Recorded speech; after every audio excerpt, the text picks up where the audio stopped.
The Oklahoma Sooners defeated Alabama 24-3 this past Saturday uh, in Norman, Oklahoma. We defeated a number 7 ranked team when we're unrated.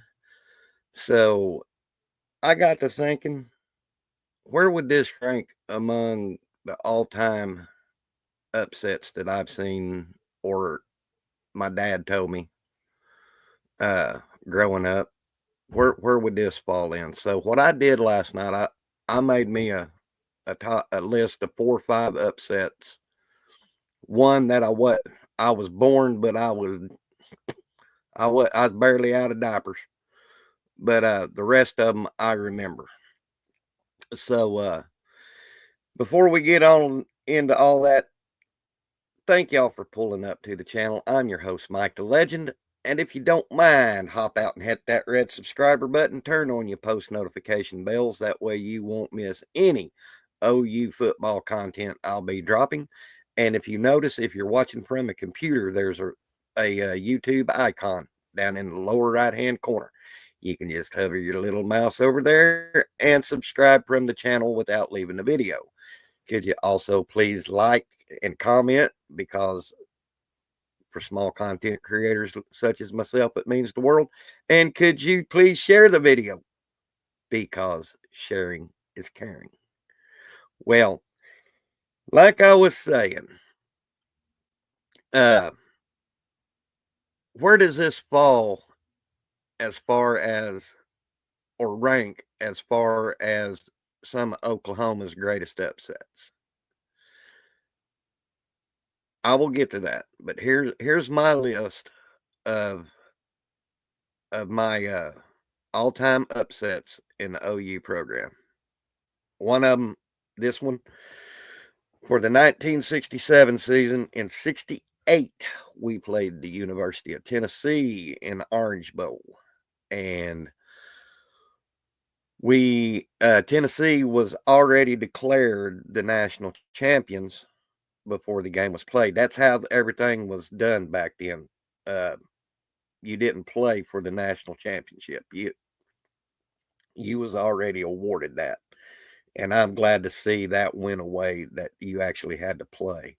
But anyway, Oklahoma, we had Bobby Warmack as quarterback, Steve Owens, Granville Liggins as Eddie Hinton as wide receiver, had Steve Zabel on that team, Granville Liggins. I mean, we had some dudes on there. But we ended up defeating Tennessee 26-24. Tennessee like to have came back in that game and beat us. Oh, and we had the legendary Bob Kalsu and Ken Mendenhall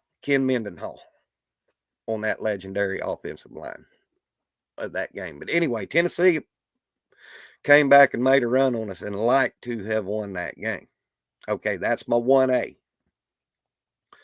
My 1B is 1971. Now, 67, I was barely out of diapers. I don't remember that game, but I was born. But anyway, number 2, I was born, and I remember this game because I was there at the game.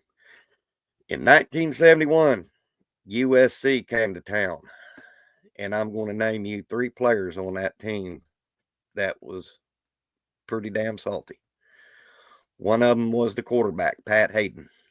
The other one, wide receiver, Lynn Swann, the great Pittsburgh Steeler, Lynn Swann. And they had a legendary fullback by the name of Sam Bam Cunningham. And if Cunningham is ringing a bell, that was Randall Cunningham's older brother. But we did beat USC, and we was picked to lose that game. And so that's my 1B. My number two is the Florida State game, 2000 National Championship, where we won 13-2. We wasn't supposed to win that game. Chris Winkie was supposed to come in and just light up the world and beat Oklahoma. But if y'all remember, he didn't have his wide receiver Snoop Minnis in that game, and we beat Florida State 13-2 in that game. That's number 3. Number 4, in that same 1971 season, we got beat by Nebraska, and so we accepted a bid to the Sugar Bowl at the old Tulane Stadium, and that is my one and only bowl. Well, not my one and only bowl game. I've been to several, but that was my first bowl game I ever attended, and that was in 1970, 71, 72, no, 71, because it was played in December. No, that was played in 72. I'm sorry. I'm getting old, guys. Bear with me. But anyway, Oklahoma faced Auburn, and Auburn had a Heisman Trophy winning quarterback in the name of Pat Sullivan. And yes, this name is right. And my daddy still laughed about that even before he passed away. They had a wingback by the name of Dick Schmalls. You heard it correctly, guys. They called him Dick Schmalls.